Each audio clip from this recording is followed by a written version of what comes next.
In 1890, the Chickamauga in Chattanooga National Military Park was to preserve and to commemorate the Chickamauga battlefield, the scene of the last major Confederate victory of the Civil War.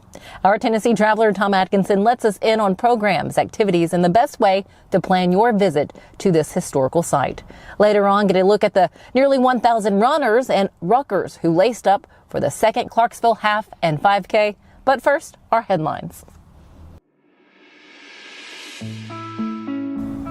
Tennessee has launched feedtn.org, an online platform that will connect Tennesseans with food resources and donation opportunities as families try to navigate without SNAP food benefits amid this government shutdown.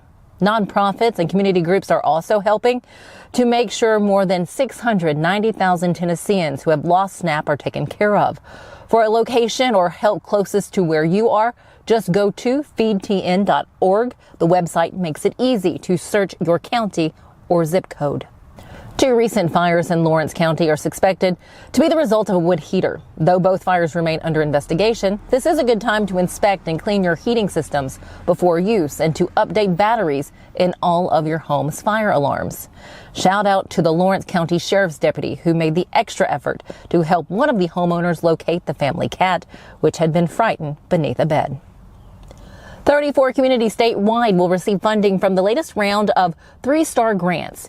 TNECD is awarding $9.6 million in funding to Tennessee communities to support local workforce training, health, and economic development initiatives. The funding will be used for a variety of local community development initiatives, including education, workforce development, health, tourism, small business, entrepreneurship, and economic development programs, among others that were prioritized through each community's strategic planning process. Among those recipients was Centerville Main Street. To date, 94 counties have completed the requirements to be certified 3-star counties. TNECD will again accept applications through December 30th of this year.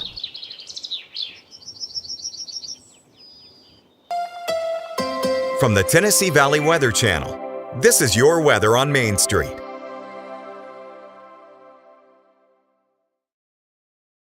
Well, good Tuesday morning. Taylor Plott here. Quick update on your forecast starting off your Tuesday with temperatures in the 30s and 40s. Once we get to 8 a.m., we'll see our temperatures rise into the 50s with a lot of sunshine, getting up into the upper 60s and lower 70s this afternoon with, again, a lot of sunshine out there. Fantastic day to get out, maybe run some errands, just enjoy the outdoors in general if you can for your Tuesday. During the evening hours, going to need that jacket on hand. We'll be dropping down to the 40s once again going into your Wednesday morning. We're nice and dry over the next handful of days. That changes, though, once we get into the weekend. Temperatures will be getting up into the lower 70s by then, so we will continue a warming trend. Now, going into Monday morning, there's a chance we could be waking up with temperatures in the 30s, maybe even some 20s. That's something we'll keep a close eye on, but a very chilly day can be expected on your Monday, even with a lot of sunshine. High temperatures only in the lower 50s. If you want the latest in weather conditions, be sure to tune in to our Busy Bee Plumbing Weather Report each weekday on Mornings on Main Street. Brought to you, of course, by Busy Bee Plumbing, Heating and Air Conditioning. We will keep you updated on the latest conditions outside, like severe weather, heat, snow, rain, and even hail.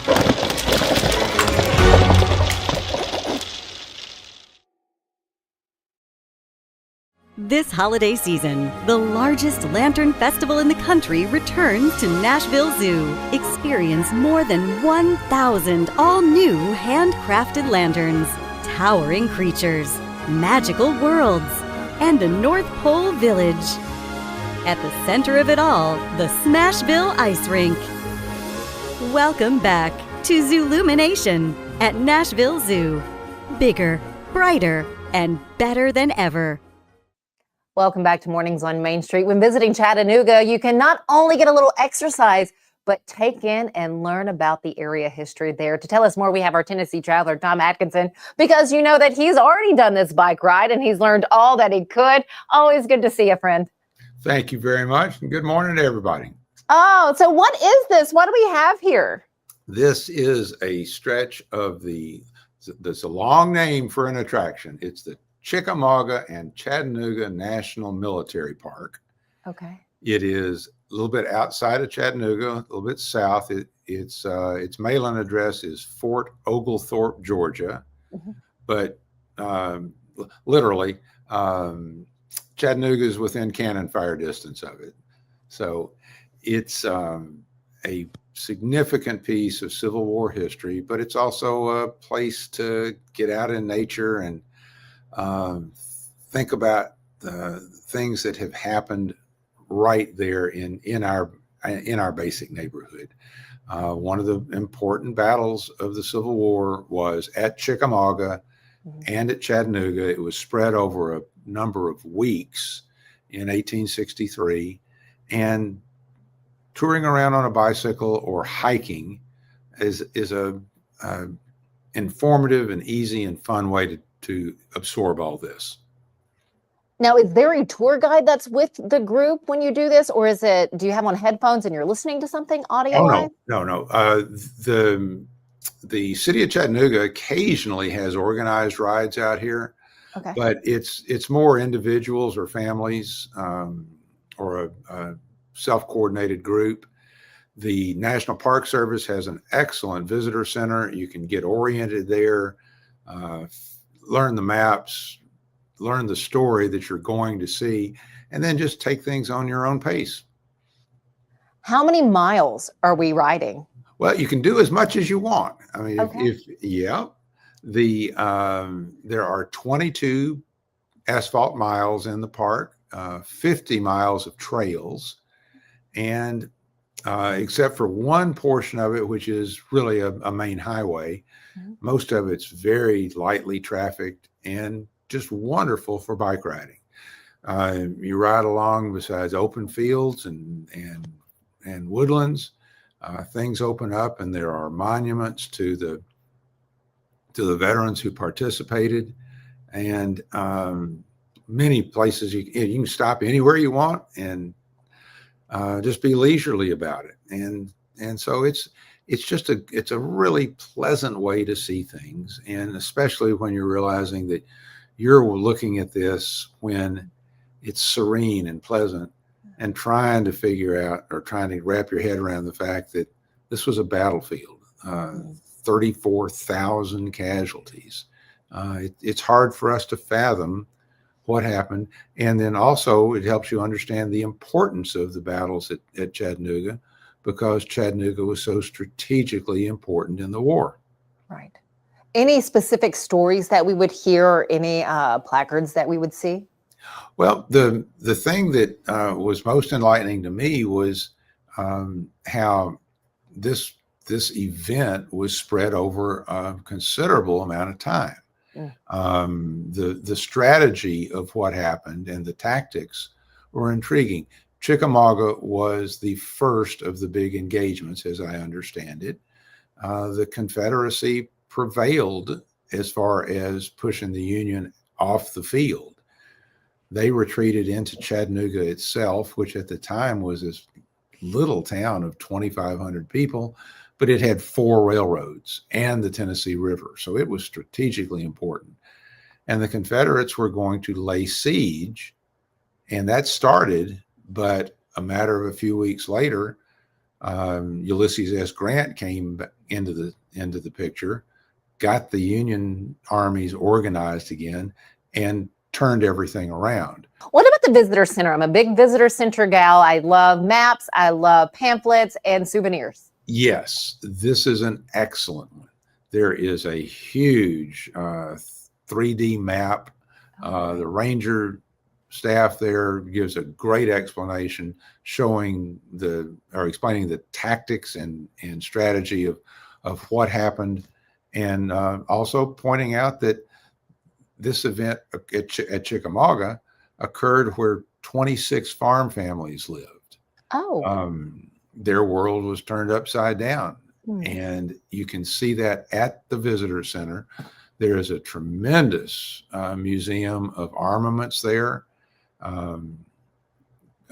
Great messages from the participants.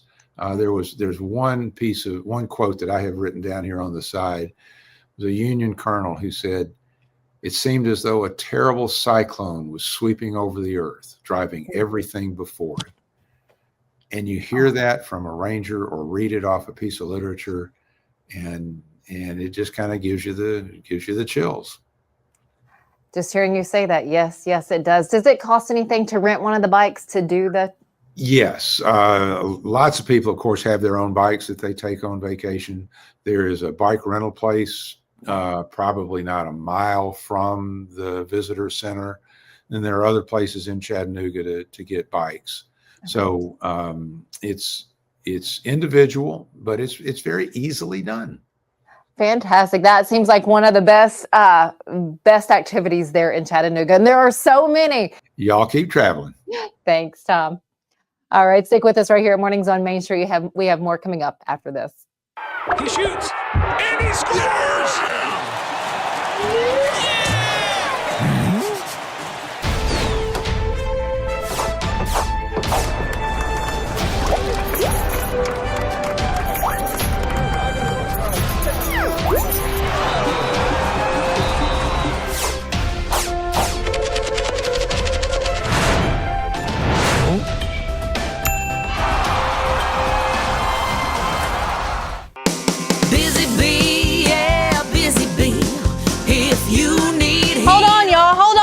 I need to make a call. Hey, this is Brianna with Busy Bee. I'm giving you a call to let you know your technician is on his way.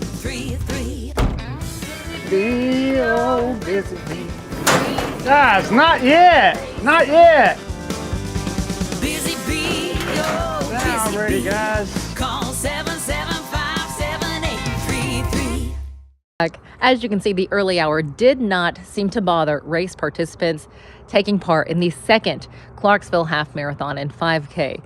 Nearly 1,000 participants turned out for this year's race. Clarksville Parks and Rec adding a 5K ruck along with a half marathon ruck. It was a wonderful morning, a fantastic route in downtown Clarksville. It was also great to see the number of people that turned out to cheer on their favorite runner. If you would like to join in on the Clarksville Half Marathon and 5K next year, be sure to be on the lookout for all posts by Clarksville Parks and Rec on their Facebook page. Thanks for joining us today. We'll see you back here tomorrow.